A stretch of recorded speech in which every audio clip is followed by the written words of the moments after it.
उपभोग फलन पढ़ेंगे। ये आपका chapter first unit second paper second का है। ये कौन सी क्लास का है? ये आपके बीए सेकंड ईयर का पेपर है।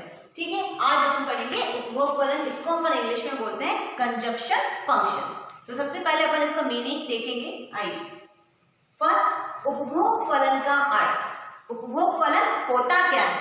तो देखें अपन, कुल उपभोग व कुल राष्ट्रीय आय के फलनात्मक संबंध को व्यक्त करता है। देखिए इसमें क्या बताया गया है कि जो अपना कुल उपभोग है और कुल राष्ट्रीय आय, इन दोनों के बीच में जो फलनात्मक संबंध है उसको हम उपभोग फलन के नाम से जानते हैं। तो मैं आपको बता दूं कि जो अपना उपभोग फलन है वो किसके ऊपर डिपेंड करता है? अपनी राष्ट्रीय आय के ऊपर डिपेंड करता है। इसमें ये बताया गया है कि जब देश की राष्ट्रीय आय बढ़ती है तो आपका उपभोग फलन भी बढ़ेगा, और देश की राष्ट्रीय आय घटेगी तो आपका उपभोग फलन भी घटेगा। इसको अपन एक छोटी सी इक्वेशन से समझेंगे। आइए देखिए, C equals to F y, मतलब कि C जो है आपका फंक्शन है y का। तो देखिए इसमें C का क्या मतलब है? उपभोग, और y का क्या मतलब है? राष्ट्रीय आय। तो यहाँ पे ये बताया गया है कि जो कुल उपभोग फलन है वह राष्ट्रीय आय का फलनात्मक संबंध को व्यक्त करता है। आइए देखते हैं अपन इसमें। जैसे कि मैंने आपको पहले बताया था कि राष्ट्रीय आय बढ़ेगी तो उपभोग भी बढ़ेगा, और राष्ट्रीय आय घटेगी तो उपभोग भी घटेगा। देखिए आप, राष्ट्रीय आय आपकी बढ़ रही है तो आपका उपभोग भी बढ़ रहा है। राष्ट्रीय आय अगर आपकी घटती है तो आपका उपभोग भी घटता है।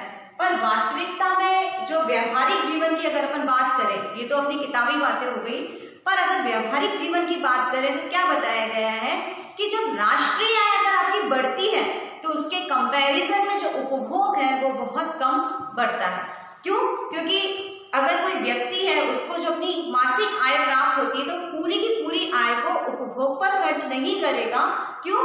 क्योंकि अगर वो सारा का सारा उपभोग पर खर्च करेगा तो उसके आड़े वक्त में या कोई भी विपत्ति जनक स्थिति में उसको पैसों की आवश्यकता पड़ेगी तो उसके पास नहीं होंगे। इसलिए हर व्यक्ति, अगर जैसे कोई व्यक्ति 20,000 मासिक आय कमाता है तो वो जहां तक होता है 5 से 10,000 रुपए में अपने मासिक खर्च करता है। बाकी का जो पैसा आता है वो अपने भविष्य के लिए बचाकर रखता है। तो व्यवहारिक जीवन में हमेशा यही होता है कि जैसे जैसे राष्ट्रीय आय बढ़ती है उसके कंपैरिजन में उपभोग उतना नहीं बढ़ता जितनी राष्ट्रीय आय बढ़ती है। उसको अपन एक चित्र, एक वक्र के द्वारा समझते हैं। आइए, ये चित्र जो है ये आपके उपभोग फलन, आय, उपभोग, व्यय के संबंध को व्यक्त करता है। यानी कि आपके राष्ट्रीय आय और उपभोग फलन के संबंध को व्यक्त करता है कि वास्तविकता में इन दोनों के बीच में कैसा संबंध है। तो देखिए आप, एक्स अक्ष पर मैंने क्या लिया है? राष्ट्रीय आय को लिया है, जिसको मैंने किससे दर्शाया है? वाई से। किससे दर्शाया है? वाई से। देखिए, और वाई अक्ष पे मैंने क्या लिया है? उपभोग व्यय, जिसको मैंने किससे डिनोट किया है? सी से। उपभोग को अपन सी से बता रहे हैं और राष्ट्रीय आय को अपन वाई से बता रहे हैं। देखिए, शुरुआत की अगर बात करें अपन तो ये जो 45 डिग्री वाला जो वक्र है, यहाँ पर हमारी राष्ट्रीय आय और कुल उपभोग दोनों बराबर है। देखिए, C equals to y, C मतलब आपकी राष्ट्रीय आय, और C इक्वल्स टू मतलब उपभोग फलन, एंड Y इक्वल्स टू आपकी राष्ट्रीय आय। तो दोनों आपके बराबर है। तो यहाँ पे आप देखेंगे OC1 इक्वल्स टू OY, दोनों जो आप देखेंगे दोनों एरिया आपके बराबर आ रहे हैं। यानी अब किसी कारण से, ठीक है, देखिए अब किसी कारण से अगर मेरी राष्ट्रीय आय बढ़ती है, राष्ट्रीय आय बढ़कर कितनी हो गई? OY1 से OY2 हो गई राष्ट्रीय आय बढ़कर, तो आपका जो उपभोग फलन है वो भी OC1 से बढ़कर OC2 हो जाएगा। पर यहाँ पे ध्यान देने योग्य क्या बात है? आप देखें, बढ़ोतरी दोनों में हुई है, पर यहाँ पे अपन व्यवहारिक जीवन को लेकर चित्र बनाया गया है।